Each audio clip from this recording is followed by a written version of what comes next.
ओम मुनित्रयं नमस्कृत्य तुक्तिः परिभाव्य च वैयाकरणसिद्धान्तकौमुदीयं विरुच्यते। श्रौत्रार्हन्ति च नैर्गुण्यैर्महर्षिभिर्हृदिवन्तोऽष्टूयमानोऽप्यगुणो विभुर्विजयते तराम्। नमः सर्वेभ्यः श्रोतृभ्यः। अस्माभिः गतपाठे यद्यत् पठितं तद् एकवारं स्मरामः। वयं वैयाकरणसिद्धान्तकौमुदी इत्याख्यस्य ग्रन्थस्य स्वरप्रकरणं पठन्तः स्मः। स्वरप्रकरणे अपि अस्माभिः तत्र प्रातिपदिकस्वरप्रकरणमिति अवान्तरप्रकरणं पठ्यमानं वर्तते। तत्र प्रथमं सूत्रं पठितं कर्षात् त्वतो घञोन्त उदात्तः।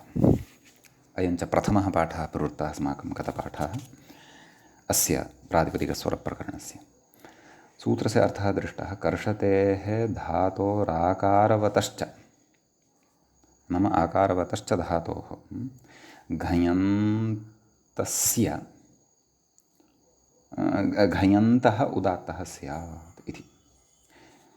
कर्षतेः धातोः अपि च आकारवतश्च, एवं खलु। तत्र पाठभेदमपि दृष्ट्वा अस्माभिः चिन्तनं कृतं, विचारः कृतः। अस्तु, कर्षः इति उदाहरणमेकं साधितम्, अन्तोदात्तत्वमत्र दृष्टं। ततः उक्तं शपानिर्देशात् तुदादेः आद्युदात्तः एव कर्षः पाकः, पचधातोः पाकः।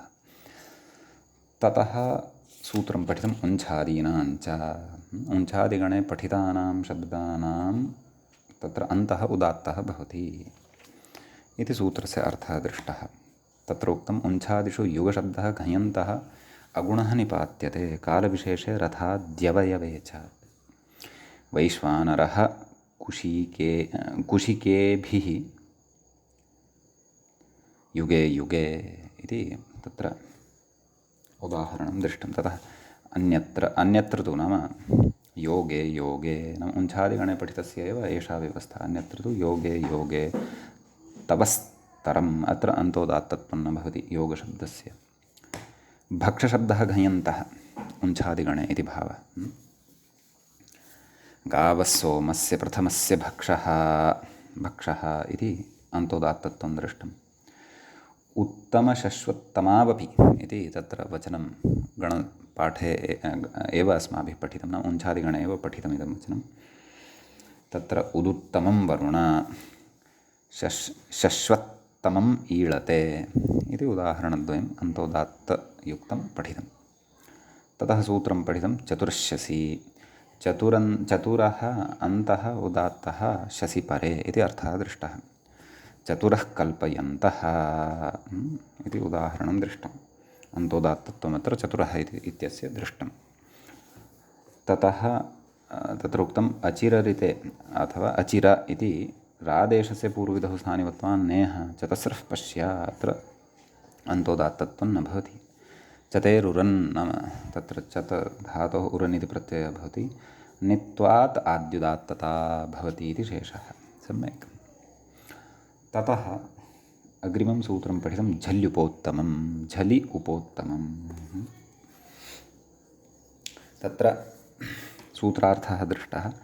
षट्त्रिचतुर्भ्यः या झलादिः विभक्तिः तदन्ते पदे उपोत्तमम् उदात्तं स्यात्। अध्वर्युभिः पञ्चभिः नवभिर्वाजैर्नवती च सप्तभ्यो जायमानः आदशभिर्विवस्वतः, इमानि उदाहरणानि दृष्टानि। ततः उपोत्तमं किम् इति पृष्टम्। आषड्भिर्हूयमानः विश्वैर्देवैस्त्रिभिः। अत्र षड्भिः त्रिभिः अनयोः उपोत्तमत्वं न लभ्यते। ततः झलि किं नवानां नवतीनां, नवानाम् इत्यत्र झलपरकत्वं नास्ति विभक्तेः। ततः इदमेव कार्यं यत् झल्युपोत्तमम् इत्यनेन उक्तं तद् भाषायां विकल्पेन भवति। तदर्थं सूत्रं पठितं। भाषायां पञ्चभिः सप्तभिः तिस्रिभिः चतुर्भिः पक्षे चतुर्भ्यः हलादिः इत्यन्तोदात्तानि इमानि भवन्ति इति व्याख्यायां च दृष्टम्। ततः सूत्रं पठितं सर्वस्य सुपि सुपि परे सर्वशब्दस्य आदुर्दात्तः स्यात् सर्वे नन्दन्ति यशसा तत्र उञ्छादिगणे तु सर्वशब्दः यः पठितः अन्तोदात्तत्वेन तत्र तु सर्वस्य विकारः सार्व इत्यत्र अनुदात्तादेरञि इति अनुदात्तलक्षणो यथा स्यात् तन्निमित्तकः इति पठितं ततः नित्यादिर्नित्यम् इति सूत्रं पठितुमारब्धम् अस्य अर्थः अस्माभिः गते पाठे पठितः निदन्तस्य निदन्तस्य च आदिः उदात्तः स्यात् इति अयञ्च अर्थः नाम इदन्तस्य निदन्तस्य निदन्तस्य च आदिः यः सः उदात्तः भवति इत्ययम् अर्थः तत्र सौवर्यः सप्तम्यः तदन्तसप्तम्यः भवन्ति इति भीह्रीतिसूत्रे पूर्वग्रहणेन ज्ञाप्यते अतः तज्ज्ञापकं पुरस्कृत्य प्रकृते स्वरसम्बद्धां सप्तमीम् अत्र तदन्तग्रहणपरतया गृहीत्वा एतादृशमर्थं ग्रन्थकारः कृतवान् इति भावः एवम् अस्तु ततः च तत्र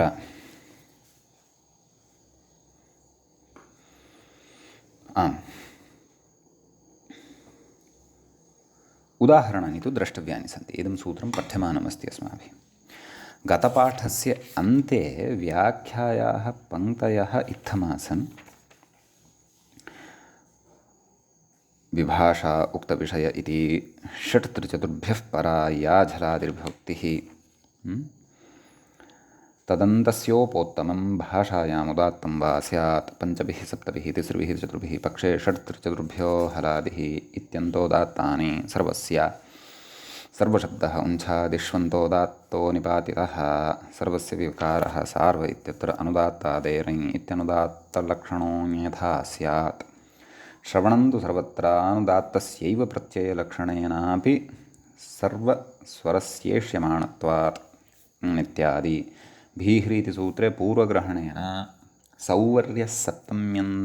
सप्तम्यः तदन्तसप्तम्यः इति ज्ञापितत्वात् तदन्तसप्तमीयम् इत्याह निदन्तस्येति इति एतावत्पर्यन्तः व्याख्याभागः च अस्माभिः गते पाठे पठितः अधुना तावत् वयं तत्र सूत्रस्य नित्यादिर्नित्यम् इत्यस्य सूत्रस्य उदाहरणानि पश्यामः एवञ्च अधुना अस्माकं क्रमे प्रातिपदिकस्वरप्रकरणस्यास्य द्वितीयः पाठः तत्र आरब्धः भवति तत्र अग्रे उदाहरणं पश्यामश्चेत् यस्मिन् विश्वानि पौंस्या इत्यस्ति आदिरुदात्तविधानञ्च एतेन सूत्रेण क्रियते इत्यपि न विस्मर्तव्यम् एवञ्च तत्र पौंस्या इत्यत्र स्वरचर्चा कर्तव्या वर्तते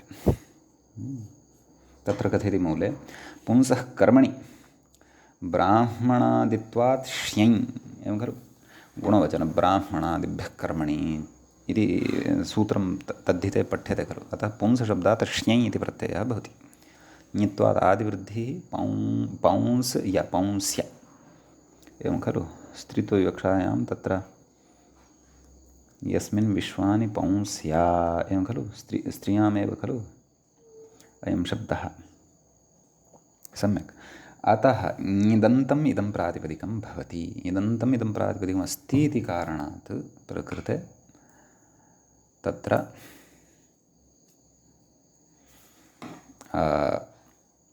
नाम निदन्तस्य नित्यादिर्नित्यमित्यनेन सूत्रेण आद्युदात्तत्वं भवति इति भावः ततः शेषनिघातः भवति तथा उदात्तादनुदात्तस्य स्वरितः इत्यनेन स्वरितविधानमपि पौंस्या इत्यत्र या इत्यत्र आकारः स्वरितः भवति पौं इत्यत्र विद्यमानः औकारः यः तस्य उदात्तत्वं भवति इति भावः एवं किल अग्रे किमस्ति उदाहरणं सुते दधिष्वनश्चनः इत्यस्ति तर्हि प्रकृते प्रयोगः नाम यस्मिन् प्रयोगे विचारः कर्तव्यः नश्चनः इति चिन्तयामः, पश्यामः किं कथयति मूले चायते रसुन्, चायुरु इति धातुः भवति, तस्मात् असुन् इति प्रत्ययः औणादिकेन सूत्रेण। किं कथयति चायेरन्ने ह्रस्वश्च इति चकारात् असुनः नुडागमश्च इति, एवं खलु। चायते रन्ने, चायेरन्ने इति अस्ति खलु, अस्तु चायेरन्ने इति इका निर्दिष्टः इत्यपि भवितुमर्हति। चायते रन्ने ह्रस्वश्च इति सूत्रात्, इति सूत्रेण चकारात् असुन् नुडागमश्च भवति, नाम चायरि पूजानिशामनयोः इति खलु धातुः भवति। अतः चायते रन्ने ह्रस्वश्च इत्यनेन सूत्रेण तत्र असुन् इति प्रत्ययः चाय धातोः ह्रस्वश्च भवति। तर्हि किं चय अस्, अपि च नुडागमः अपि भवति, चयन् अस्, एवं खलु। ततः यकारलोपः चन अस्, एवं खलु, चनस् इति जायते। तस्य प्रथमाविभक्तेः एकवचने चनः, चनसि, चनांसि इति एवं रूपाणि भवन्ति। अतः चनः इति प्रयोगः एवं सिद्ध्यति। अत्र असुन् इति प्रत्ययः कृतः खलु, सः नित् अस्ति, अतः निदन्तत्वं चनस् इति शब्दस्य वर्तते इति कृत्वा नित्यादिर्नित्यम् इत्यनेन सूत्रेण आद्युदात्तत्वं भवति। आद्युदात्तत्वं भवति इति कारणात् तत्र शेषनिघातः भवति, तस्य च स्वरितः भवति, उदात्तादनुदात्तस्य स्वरितः इति। अतः नश्चनः इति एवं स्वरव्यवस्था अत्र द्रष्टव्या। उणादिसूत्रमत्र चायेरन्ने ह्रस्वश्च इति स्मारितम्, एवं किल। चतुर्थपादस्य 99-उत्तरशततममिदं सूत्रं भवति, उणादिषु अस्माभिः पठितं वर्तते। समीचीनम् इति एतदुदाहरणद्वये नित्यादिर्नित्यमित्यत्र भवति विशेषः। ङिदन्तस्य उदाहरणं पौंस्या, निदन्तस्य उदाहरणं चनः इति पठितम् अत्र अस्माभिः। अस्तु, ततः अग्रिमं सूत्रमधुना पठामः। व्याख्याता अग्रिमसूत्रं प्रति इङ्गितं करोति। किं कथयति पथिमथोः इति। तत्र सूत्रं पश्यामः मूले चेत् पथिमथोः सर्वनामस्थाने इति भवति। तत्र पन्थाः च मन्थाः च पथिमन्थानुं तयोः पथिमथोः षष्ठीविभक्तेः द्विवचनान्तं भवति। तत्र नित्यादिर्नित्यम् एतदनन्तरं सूत्रं भवति आमन्त्रितस्य च, तच्च अस्माभिः पूर्वं पठितं वर्तते। तदनन्तरम् इदं सूत्रं भवति पथिमतोः सर्वनामस्थाने। नित्यादिर्नित्यमित्यतः आदिः अत्र अनुवर्तते इति आदिः नित्यम्। अस्तु, कर्षात् ततो ह्ञोन्त उदात्त इत्यतः उदात्तः इति अनुवर्तते, एवं खलु। कः सूत्रार्थः मूले शेषपूर्णेन सूत्रार्थः उक्तः वर्तते, आदिरुदात्तः स्यात् इत्युक्तम्, खलु। नाम सर्वनामस्थानसंज्ञके प्रत्यये परे पथिन् इति शब्दस्य, मथिन् इति शब्दस्य च आद्युदात्तत्वं भवति इति भावः, एवं खलु। अथवा प्रकृतेपि सर्वनामस्थानप्रत्ययान्तस्य पथिने इत्येतस्य मथिने इत्येतस्य च आदिरुदात्तः भवति इति वक्तव्यं वा? कुतः? सौवर्यः सप्तम्यः तदन्तसप्तम्यः इत्युक्तत्वात्। अस्तु, पश्यामः व्याख्याता किं कथयति इति पश्यामः। अयं पन्थाः इति मूले उदाहरणं दत्तं खलु। गमेरिनिः इति कुतः कथयन्नस्ति? गमेरिनिः उषः कित् मन्थः। ततः पतेः स्थ च इति इनि प्रत्ययान्तौ एतौ अन्तोदात्तौ कौ पथिन् इति शब्दः अपि च मथिन् इति च शब्दः अनयोः द्वयोः विषये उच्यमानं वर्तते। नाम गमेरिनिः उषः किति इति आभ्यां सूत्राभ्यां तत्र मन्थः अपि च पतेः स्थ च इति इनि प्रत्ययान्तौ एतौ अन्तोदात्तौ मन्थः कित्वादुपधालोपः इति। वस्तुतः गमेरिनिः इत्यत्र तु गमी इति उदाहरणं सिद्ध्यति। उषः कित् इत्यत्र नाम उणादिकमिदं सूत्रं वर्तते। उषः कित् इत्यत्र तु उषः इत्येव उदाहरणं साध्यते। ततः पतेः स्थ च इति अस्ति खलु।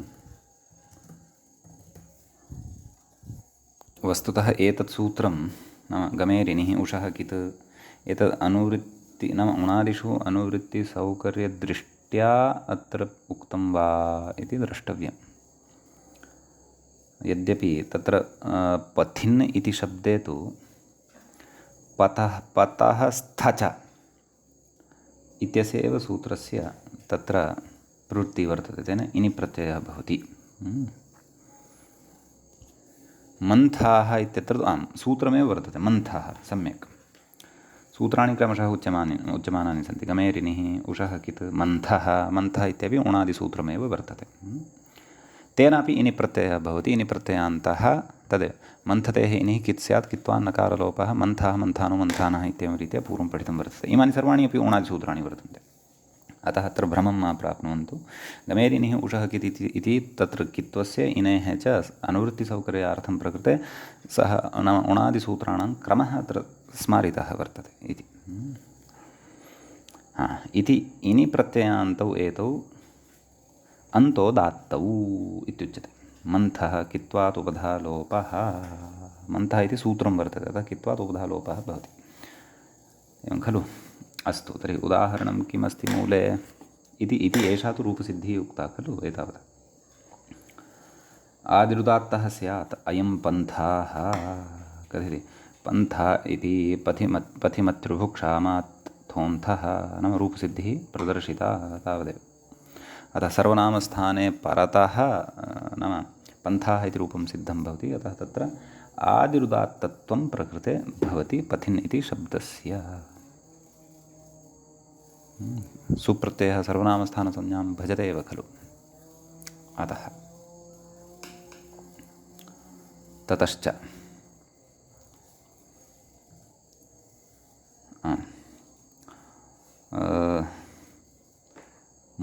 मथिन् इत्यस्य उदाहरणं न दत्तवान् वा? मन्थाः इत्येव अवगन्तव्यं तत्रापि। सर्वनामस्थाने किं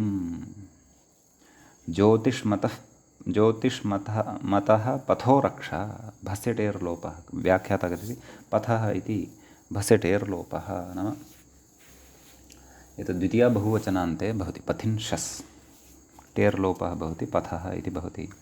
अतः प्रकृते आद्युदात्तत्वं न भवति। कुतः? सर्वनामस्थानविभक्तिः परतः नास्ति। उदात्तनिवृत्तिस्वरेण अन्तोदात्तं पदं किं पथः इति वा व्याख्याता कथयति। अनुदात्तस्य च यत्रोदात्तलोपः इति विभक्तिः उदात्ता भवति प्रकृते।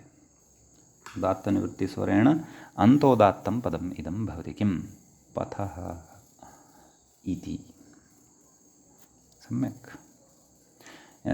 एतच्च उदात्तनिवृत्तिस्वरः च अस्माभिः अनुदात्तस्य च यत्रोदात्तलोपः इति पूर्वं पठितः एव वर्तते। अस्तु, अग्रिमं सूत्रमधुना वयं पठामः। सूत्रं भवति अन्तश्च तवैयुगपत् इति। इदम् अव्यवहितं साक्षात् अग्रिममेव सूत्रं भवति। अन्तः प्रथमान्तं पदं भवति, च इति अव्ययं भवति, तवै इति लुप्तप्रथमान्तं पदं भवति, युगपत् इति अव्ययं भवति। प्रकृते कर्षात् त्वतो घञोन्त उदात्तः इत्यतः उदात्तः इत्यनुवर्तते। नित्यादिर्नित्यम् इत्यतः आदिः इति च अनुवर्तते। सूत्रार्थः द्रष्टव्यः। तवै प्रत्ययान्तस्य आद्यन्तौ युगपत् आद्युदात्तौ स्तः। वस्तुतः आदौ विद्यमानः तु उदात्तः भवति खलु, अन्ते विद्यमानः आद्युदात्तः कथं? सः तु अन्ते वर्तते खलु, वा न वा? अतः युगपत् किमुक्तं? युगपत् आद्युदात्तौ स्तः इत्युक्तं खलु। अतः युगपत् उदात्तौ स्तः इत्येव खलु वक्तव्यं भवेत्। तवै प्रत्ययान्तः यः वर्तते शब्दः अथवा प्रातिपदिकं, तस्य आद्यन्तौ युगपत् उदात्तौ स्तः। अलं न वा? अतः आद्युदात्तौ इति कथने नाम अन्ते अन्तः यः वर्तते सः अपि आद्युदात्तत्वं कथं भजते? एवं वा न वा?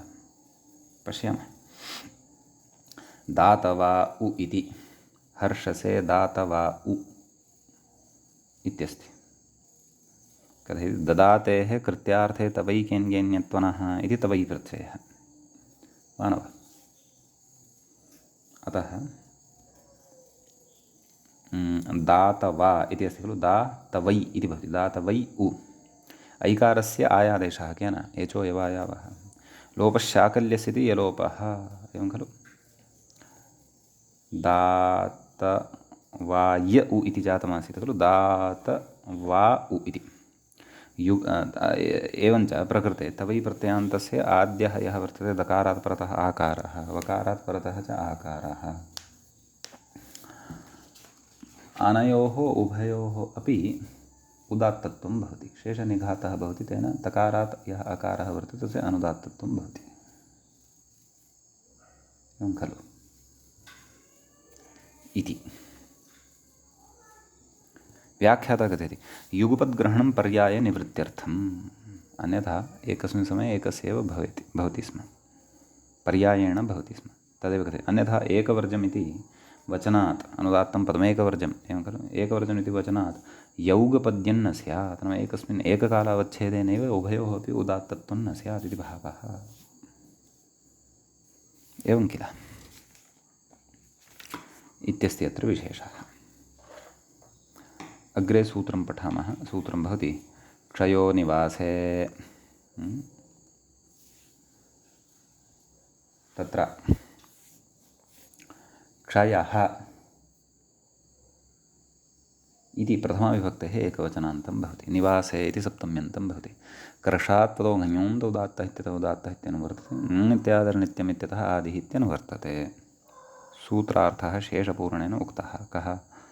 आद्युदात्तः स्यात्। कः?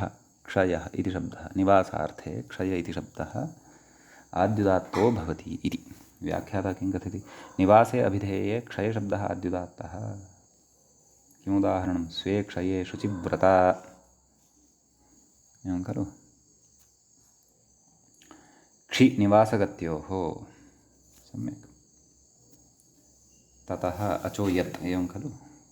नैव एरच्, एवं खलु। क्षयः इति सिद्ध्यति। क्षयन्ति निवसन्ति यस्मिन् नित्यधिकरणे पुंसि संज्ञायामिति घः। ओहो, तथा अच् नास्ति, घ प्रत्ययः क्षीधातुः। क्षी घ घ इत्यस्य अ अवशिष्यते। गुणः आयादेशश्च क्षयः इति रूपं सिद्धं भवति। अतः प्रकृतसूत्रेण आद्युदात्तत्वं क्षयशब्दस्य विधीयते। उदात्तादनुदात्तस्य स्वरितः, एवं वा? तदेव शेषनिघातः भवति, तस्य स्वरितविधानं च भवति इति भावः, एवं खलु। व्याख्याता दलकृत्यं प्रस्तौति। निवासे किं? क्षयशब्दस्य निवासार्थोऽपि भवति, व्याध्यर्थोऽपि भवति। कथयति? व्याधेः क्षयः, क्षिक्षये एरच् कर्तृषष्ठी। नाम तत्र व्याधेः क्षये इत्यत्र व्याधेः इत्यत्र कर्तृषष्ठी वर्तते इति भावः। अयं तु अजन्तः वर्तते शब्दः, नाम एरचित्यनेन अच प्रत्ययान्तः वर्तते इति भावः। अपि च तत्र नाम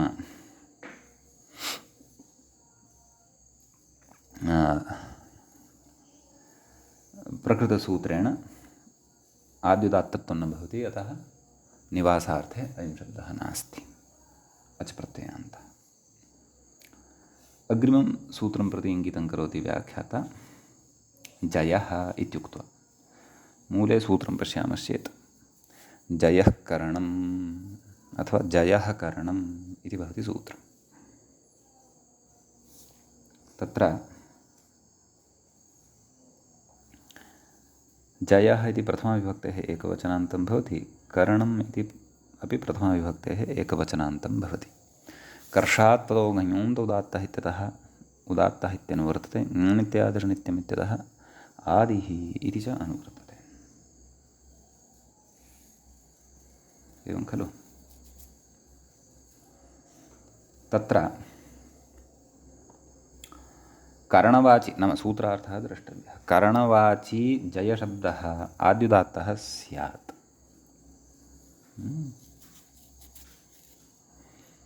तत्र जयत्यनेन जयः अश्वः, सम्यक्। जयोश्व इति पुंसि इति करणे घः नाम पुंसि संज्ञायां घः प्रायेण, कस्मात् धातोः जि इति धातोः गुणः अयादेशादिकं सर्वं पूर्वत्, अतः प्रकृते आद्युदात्तत्वं भवति।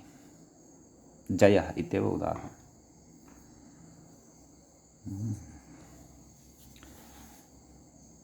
ततश्च करणे किं व्याख्याता कथयति, करणे किं जयो ब्राह्मणानां भावे एरच, अत्र तु भावे अच प्रत्ययः वर्तते, यथा पूर्वं क्षयः इत्यत्र व्याधेः क्षयः इत्यत्र भावे अच प्रत्ययः दृष्टः इति। सम्यक् इति अस्ति अत्र विशेषः। अग्रिमसूत्रं प्रति व्याख्याता इङ्गितं करोति वृषादीनाम् इत्युक्त्वा। मूले सूत्रं दृश्यते, वृषादीनां च साक्षात् अव्यवहितम् अग्रिममेव वर्तते इदं सूत्रम्। वृष आदिः येषान्ते वृषादयः तेषां वृषादीनां षष्ठीविभक्तेः बहुवचनान्तं पदं भवति इदं। ततः च इति अव्ययं भवति। कर्षात् त्वतो घञोन्त उदात्तः इत्यतः उदात्तः इत्यनुवर्तते, ङित्यादिर्नित्यमित्यतः आदिः इत्यनुवर्तते। एवं खलु? शेषपूर्णेन सूत्रार्थः उक्तः। आदिर्दात्तः नाम वृषादिगणपठितानां शब्दानाम् आदिः उदात्तः भवति।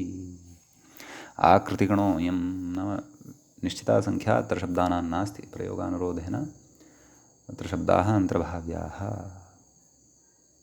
तत्र वृषादिगणे के शब्दाः पठिताः, आकृतिगणः यद्यपि, तथापि केचन शब्दाः तु पठिताः एव खलु, तान् शब्दान् सकृत् पठामः इति चेत् गणपाठः एवं भवति। वृषः, जनः, ज्वरः, ग्रहः, हयः, मयः, गयः, नयः, तायः, तयः, चयः, श्रमः, वेदः, वेदशब्दो एवं खलु, सूदः, अंशु, गुहाः, शमरणौ संज्ञायां सम्मतौ भावक्रमणोः इति वचनं गणवचनं। मन्त्रः, शान्तिः, कामः, यामः, आराधाराकारा, वहः, कल्पः, पादः, वृषादिराकृतिगणः इत्युच्यते।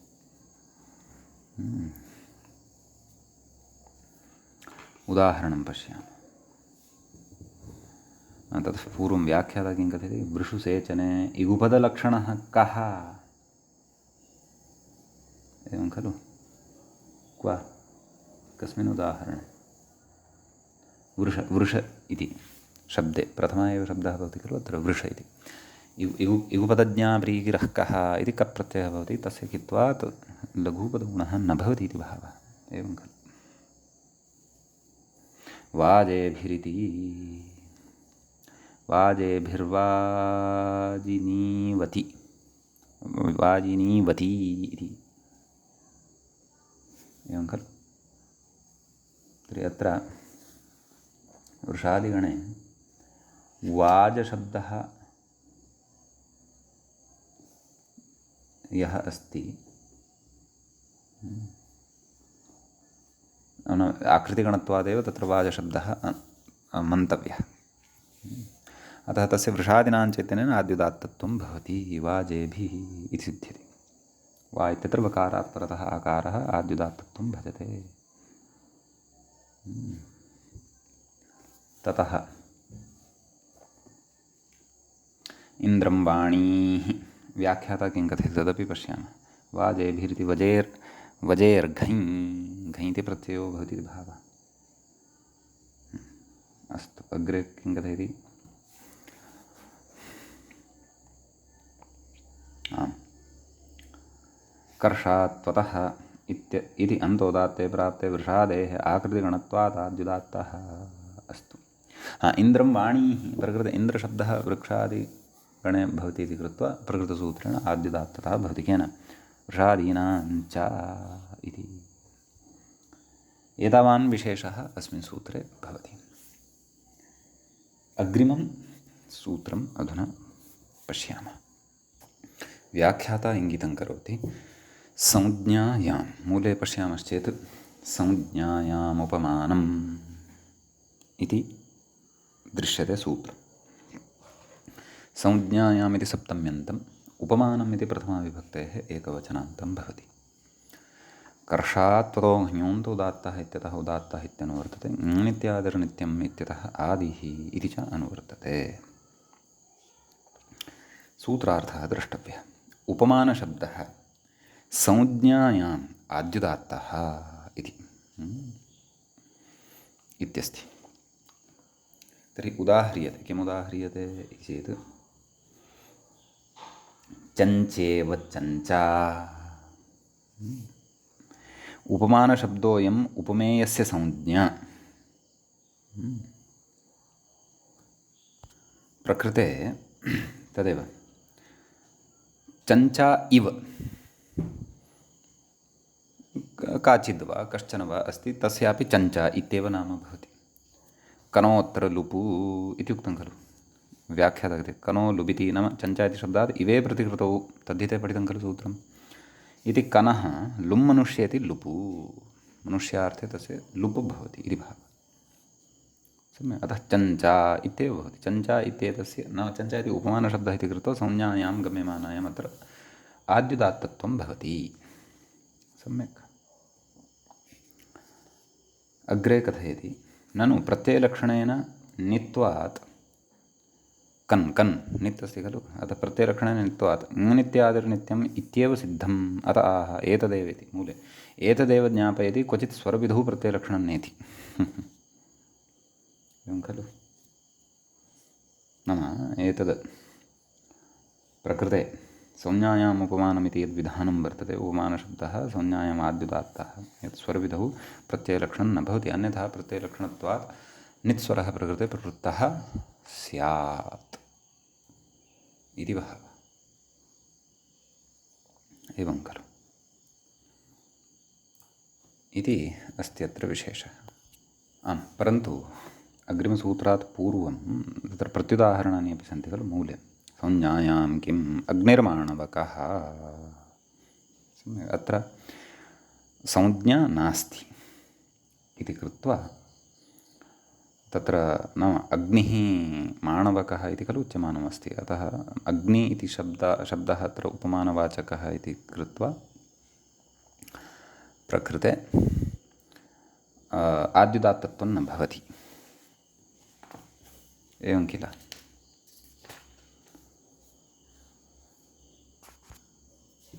अग्रे कथयति उपमानं किं जैत्रः। चैत्रः चैत्रः इति अस्ति, जैत्रः इति दृश्यते, लेखनदोषः। एवं खलु। संज्ञाशब्दः तु अस्ति, परन्तु उपमानभूतः नास्ति। उपमानभूतः नास्ति इति कृत्वा प्रकृतेपि आद्युदात्तत्वं न भवति इति भावः। अतः चैत्रः इत्येव पाठः अत्र युज्यते। जैत्रः इति न श्रुतं खलु। अस्तु, अधुना अग्रिमसूत्रं पश्यामः। व्याख्याता तत्र इङ्गितं करोति निष्ठा इत्युक्त्वा। मूले पश्यामश्चेत् सूत्रं भवति निष्ठा च द्व्यजनात्, एवं खलु।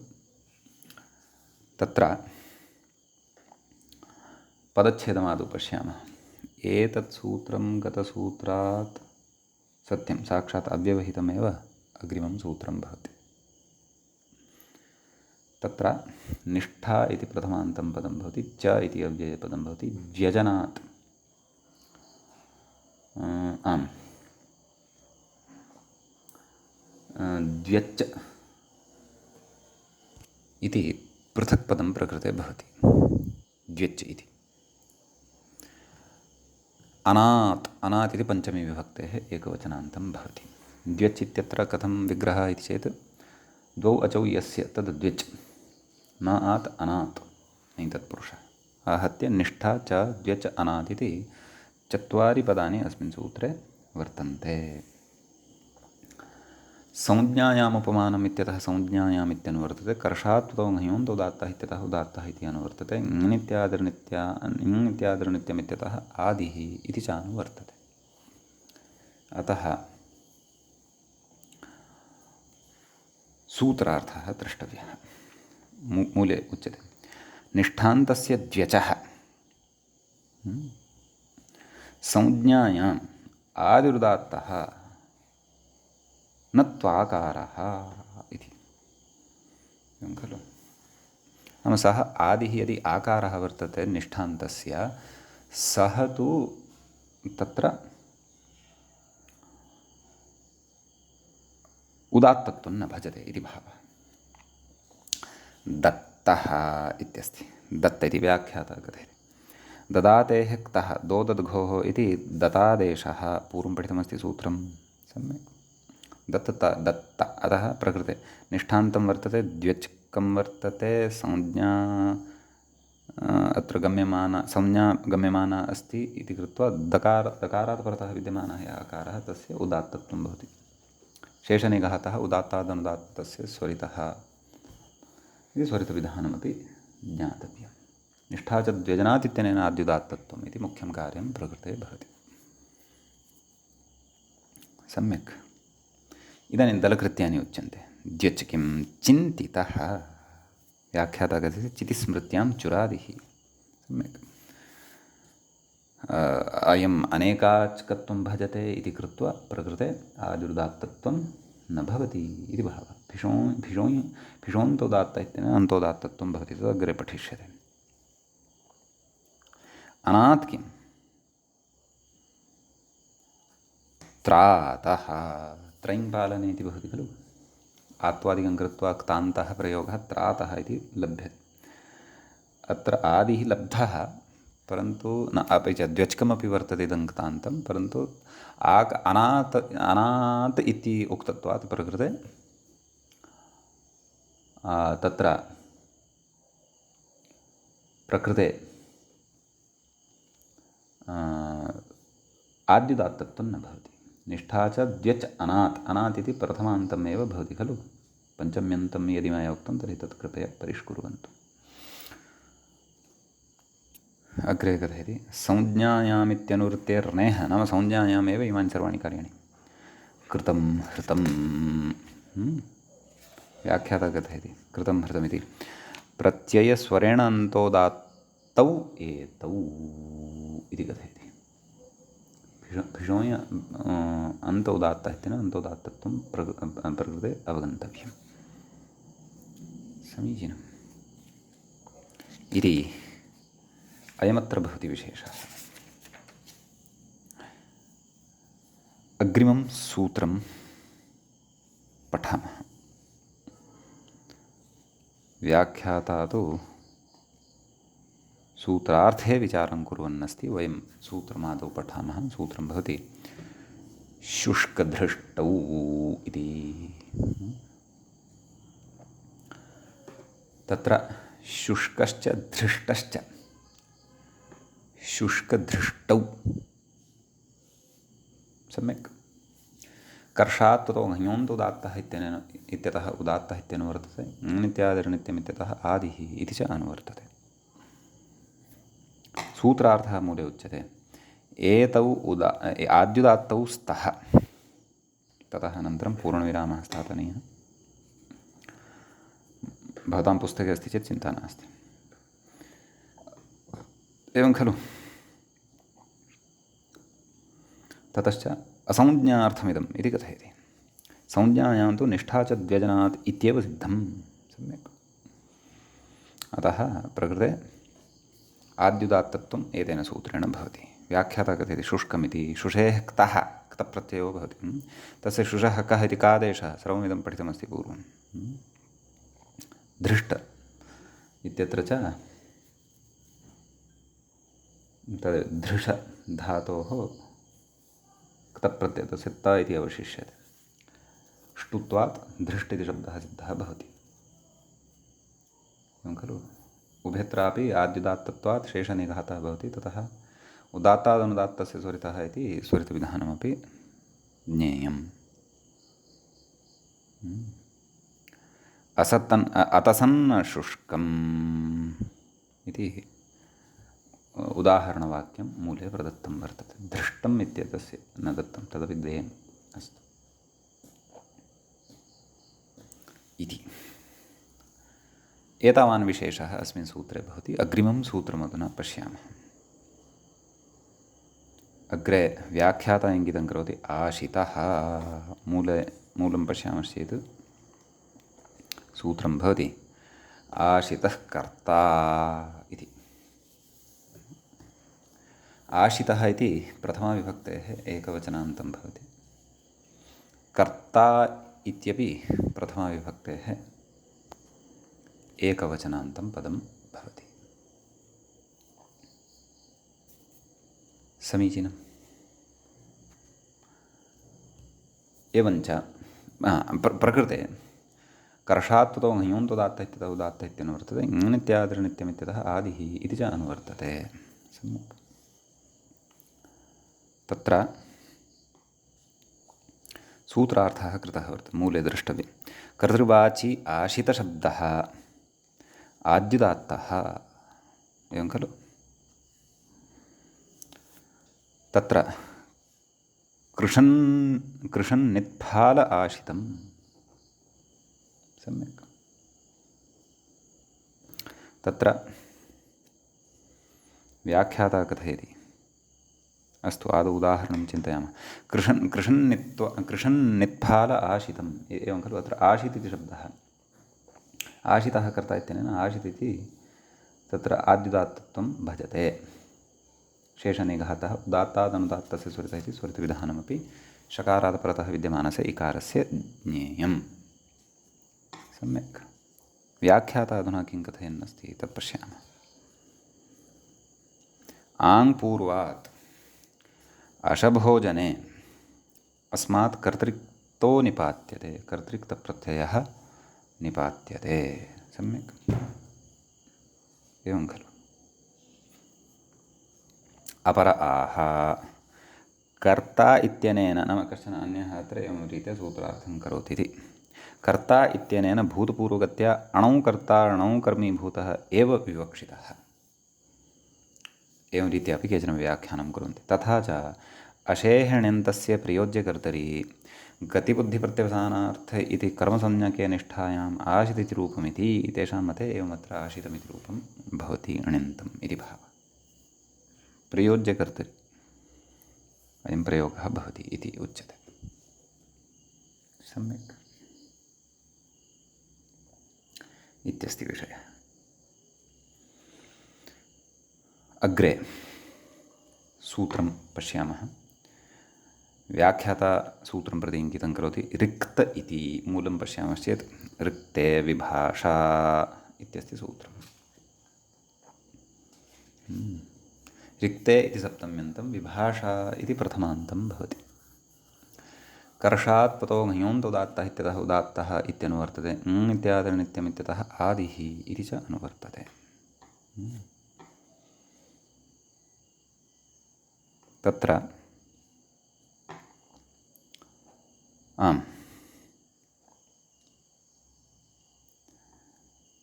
रिक्तशब्दे वादि उदात्तः रिक्तशब्दे वा आदिः उदात्तः नाम रिक्त इति यः शब्दः वर्तते तत्र आदिः अचयः वर्तते सः विकल्पेन उदात्तः भवति इति अर्थः सम्यक् रिक्तः इति अस्ति खलु उदाहरणं रिचिर्विरेचने इति कथयति व्याख्यातः अस्मात् धातोः क्तप्रत्यये सति तद् कुत्वादिकं कृत्वा रिक्त इति शब्दः सिद्धः भवति विकल्पेन आद्युदात्तत्वं भवति इति भावः शेषनिघातः भवति ततः स्वरितादिकं सर्वं पूर्ववत् ज्ञेयम्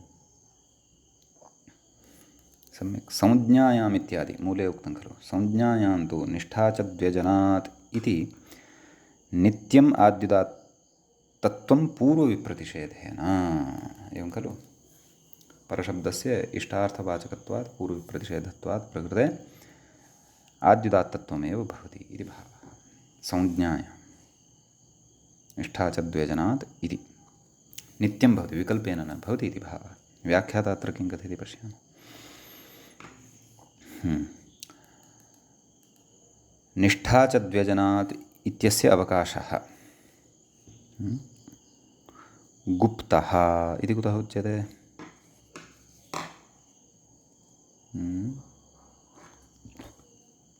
निष्ठा च द्व्यजनात् इत्यस्य अवकाशः गुप्तः इत्यादौ इति अत्र समन्वयनं कर्तव्यमिति चिन्तयामि ततः तस्य त्ववकाशः असंज्ञायान् रिक्तो घट इति नाम तत्र अस्य त्ववकाशः नाम अस्य सूत्रस्य इति भावः संज्ञायाम् उभयप्रसङ्गे पूर्वविप्रतिषेधः रिक्तो नाम कश्चित् तत्र संज्ञायां गम्यमानायाम् एवम् उच्यते एवं खलु एतावानेव विशेषः अत्र वर्तते अग्रिमं सूत्रं प्रति व्याख्याता इङ्गितं करोति कथयति जुष्टार्पिते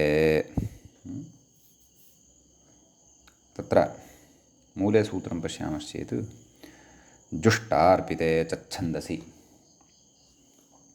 इति भवति तत्र जुष्टञ्च अर्पितञ्च एवं खलु इतरेतरयोगद्वन्द्वः भवति जुष्टार्पिते च इति अव्ययपदं छन्दसि इति छन्दसशब्दस्य सप्तमीविभक्तेः एकवचनान्तं भवति रिक्ते विभाषा इत्यतः विभाषा इत्यनुवर्तते कर्षात् पदो घञोन्त उदात्तः इत्यतः उदात्त इत्यनुवर्तते नित्यादिर्नित्यम् इत्यतः आदिः इति च अनुवर्तते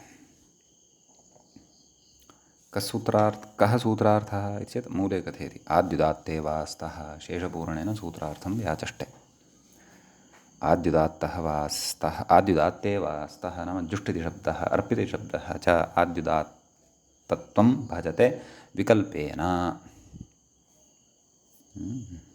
तद् व्याख्याता कथयति जुष्टः अर्पितः इत्येते शब्दरूपे छन्दसि विषये आद्युदात्ते वा स्यात् जुष्टशब्दस्य रूपसिद्धिं कथयति व्याख्याता जुषी प्रीतिसेवनयोः क्तः नाम अस्मात् धातोः क्तप्रत्ययो भवति श्रीदितो निष्ठायाम् इति निषेधः एतेन इटः निषेधो भवति जुष्टः इति सिद्ध्यति ष्टुत्वादिकं सर्वं भवति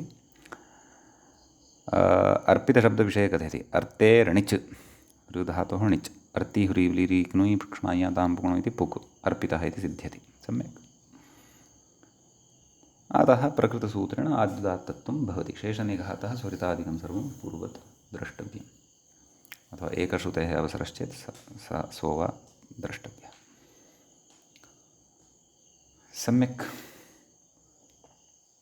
ततः अस्मिन् सूत्रे एतावानेव विशेषः अग्रिमं सूत्रम् अधुना पठामः व्याख्याता इङ्गितं करोति नित्यं मूले पश्यामश्चेत् सूत्रं भवति नित्यं मन्त्रे तत्र नित्यम् इति क्रियाविशेषणं भवति प्रथमान्तं वा द्वितीयान्तता वा तत्र मतभेदेन भवति मन्त्रे इति सप्तमीविभक्तेः एकवचनान्तं भवति जुष्टार्पिते छन्दसि इत्यतः जुष्टार्पिते इति अनुवर्तते कर्षात् पदो घञोन्त उदात्तः इत्यतः उदात्तः इति च अनुवर्तते इत्यादिर्नित्यम् इत्यतः आदिः इति च। कः सूत्रार्थः? मन्त्रविषये गम्यमाने जुष्ट अपि च अर्पित इत्यनयोः शब्दयोः नित्यतया आद्युदात्तत्वं भवति इति भावः। तद् व्याख्याता कथयति जुष्टार्पिते शब्दरूपे मन्त्रविषये नित्यमाद्युदात्ते स्तः। अग्रे कथयति एतत् सूत्रं शक्यमकर्तुम् जुष्टोदमूनाः षळर आहुः अर्पितम् इत्यादेः पूर्वेणैव सिद्धेः। एवं खलु? नाम अत्र जुष्टः इति प्रयोगः यः कृतः, अर्पित इति प्रयोगः च यः दृश्यते, तस्य पूर्वसूत्रद्वारा एव सिद्धिः खलु जायते। अतः इदं सूत्रं त्यक्तुं शक्यते। किं? नित्यं मन्त्रे। परन्तु प्राक्तनसूत्रेण तु विकल्पेन खलु क्रियते। जुष्टार्पिते च छन्दसि विभाषा इत्यनुवर्तते। तदेव कथयति ननु पक्षे अन्तोदात्तत्वमपि प्राप्नोति इत्याशङ्क्याः छन्दसि इति। नाम एतत् सूत्रं नास्ति तर्हि कथम् अत्र विकल्पः वारणीयः इति चेत् छन्दसि पाठस्य व्यवस्थिततया विपरीतापादनायोगात्। एवं खलु? कः अर्थः? नाम छन्दसि पाठस्य व्यवस्थिततया, नाम पाठः व्यवस्थितः अस्ति खलु, यत्र विकल्पेन तत्र विकल्पेन, यत्र नित्यं तत्र नित्यं, नाम व्यवस्थितविभाषात्वमेव तत्र अङ्गीकर्तव्यमिति। एवं खलु? अतः यत्र विधिमुखेन प्रवर्तितव्यं तत्र विधिमुखः, यत्र निषेधमुखेन प्रवर्तितव्यं तत्र निषेधमुखेन प्रवर्त्स्यते। किम्? इदम् आद्युदात्तत्वम्। अतः इदं सूत्रं त्यक्तुं शक्यते इति कथयति अयम्। अस्तु, व्याख्याता किं कथयति? न केवलं गतार्थत्वमात्रं किन्तु आरभ्यमाणे सूत्रे दोषोऽप्यस्ति इत्यतः। एवं खलु? नाम गतार्थत्वं मात्रमेव न, परन्तु सूत्रे आरब्धे सति दोषोऽपि अस्ति। कः दोषः? अर्पिताः षष्टिरित्यादिना। मूले पश्यन्तु, अर्पिताः षष्टिः न चलाचलासः इत्यत्र अन्तोदात्तदर्शनाच्च। नाम अत्र अर्पिताः इति यः प्रयोगः कृतः वर्तते, तत्र आद्युदात्तत्वं नास्ति, अन्तोदात्तत्वं वर्तते। अतः प्राक्तनसूत्रेण विकल्पेन तु दोषः न भवति। एतेन चेत् तर्हि नित्यतया अर्पिताः इत्यत्रापि तत्र आद्युदात्तत्वं स्यात्।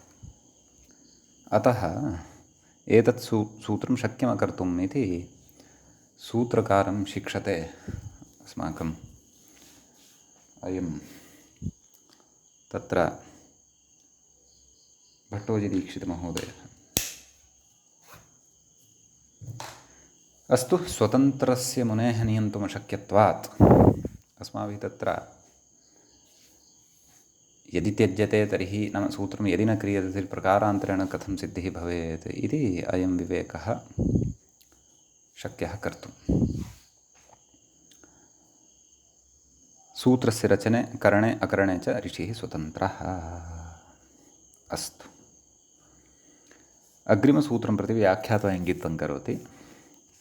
युष्मदस्मदोः मूले पश्यामश्चेत् सूत्रं भवति युष्मदस्मदोर्ङसि इति।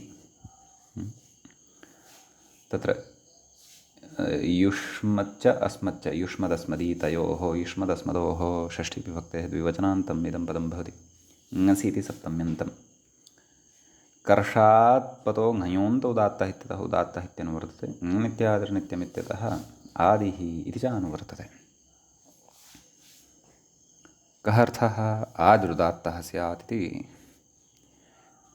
शेषपूर्णेन सूत्रार्थः उक्तः वर्तते। नाम ङसि विभक्तौ परतः अथवा ङसि विभक्त्यन्तस्य यदि सः नाम सौवर्यः सप्तम्यः तदन्तसप्तम्यः इति अर्थः इति सिद्धान्तः यदि गृह्यते तर्हि तु ङस् विभक्त्यन्ताः विभक्त्यन्तयोः युष्मदस्मदशब्दयोः आदिः यः अच् सः उदात्तः भवति, नाम आद्युदात्तत्वं भवति इति भावः।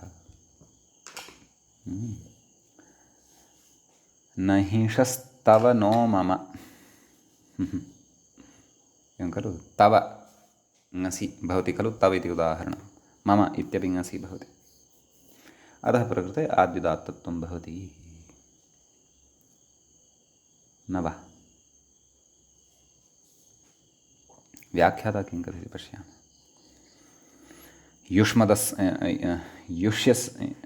युष्यसिभ्यां मदिक् इति मदिक् प्रत्ययान्तो दात्तौ कौ युष्मद् अस्मद् इत्येतौ शब्दौ औणादिकमिदं सूत्रं वर्तते। ममेति युष्मदस्मद्भ्याम् असोंश् तव ममङसि इति मपर्यन्तस्य ममादेशः शेषे लोपः अतो गुणे पररूपत्वम् एकादेश उदात्तेनोदात्त इति विभक्तेः उदात्तत्वे प्राप्ते इदमुच्यते। किम् आद्युदात्तत्वं शेषनिघातादिकं सर्वं पूर्ववत् द्रष्टव्यम्। सम्यक् इति अयमस्ति अत्र विशेषः। अग्रिमं सूत्रं पश्यामः। सूत्रं वर्तते ङञ्च। ङञ् इति सप्तमी विभक्तेः एकवचनान्तं भवति। कस्य? ङे इति शब्दस्य, एवं खलु। च इति अव्ययपदं भवति। साक्षात् अव्यवहितम् अग्रिममेव सूत्रं भवति इदम्। युष्मदस्मदोर्ङसि इत्यतः युष्मदस्मदोः इत्यनुवर्तते। कर्षात् प्रथमो घञोन्तोदात्तः इत्यतः उदात्तः ङनित्यादिर्नित्यमित्यतः आदिः इति च अनुवर्तते। तर्हि एकमेव सूत्रं कुतः न कृतम् इति चेत् तत् कथयति व्याख्याता। योगविभागः यथासङ्ख्यनिवृत्त्यर्थः। सूत्रस्य अर्थः ज्ञातः खलु। ङे इति विभक्तिः यदा परतः भवति तदा युष्मदस्मद् इति अनयोः शब्दयोः आद्युदात्तत्वं भवति। यदि एकमेव सूत्रं क्रियते स्म तदा तु यथासङ्ख्यनियमः प्रवर्तते स्म। तद् यथा न स्यात् तदर्थं प्रकृते योगविभागः नाम सूत्रद्वयं कृतं वर्तते इति भावः। सम्यक्। तुभ्यं हिन्वानः मह्यं हिन्वात वातः पवताम् इति तुभ्यं मह्यम् इति उदाहरणद्वयमस्ति। कथयति व्याख्याता तुभ्यं मह्यम् इति ङे प्रथमयोरं तुभ्यमह्यौ ङै इति तुभ्यमह्य इत्येतौ आदेशौ भवतः इति भावः। सा एषा च रूपसिद्धिः अस्माभिः पूर्वं सविस्तरं पठिता अस्ति एव।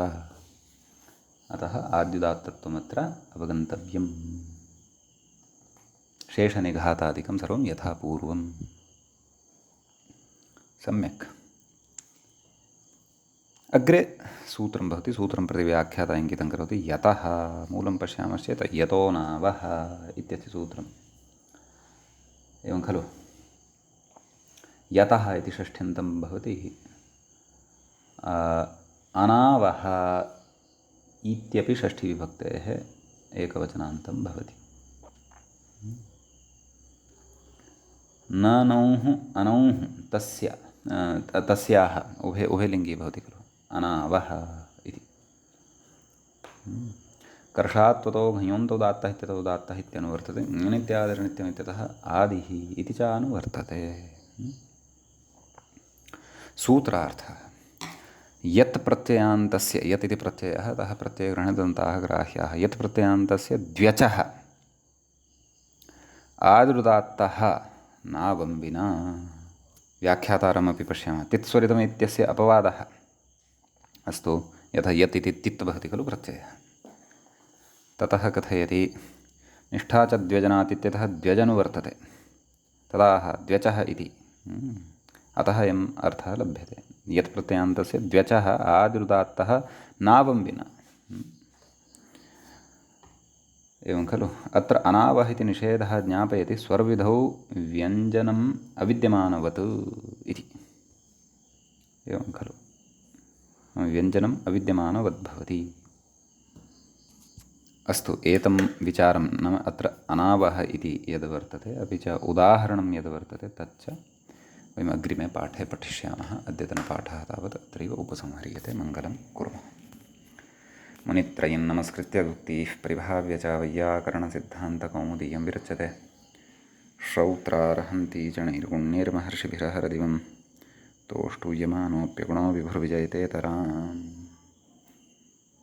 एवञ्च प्रातिपदिकस्वरप्रकरणस्यास्य अस्माकं क्रमे एषः द्वितीयः पाठः सम्पन्नतां गतः। नमः सर्वेभ्यः श्रोतृभ्यः भवद्भ्यः।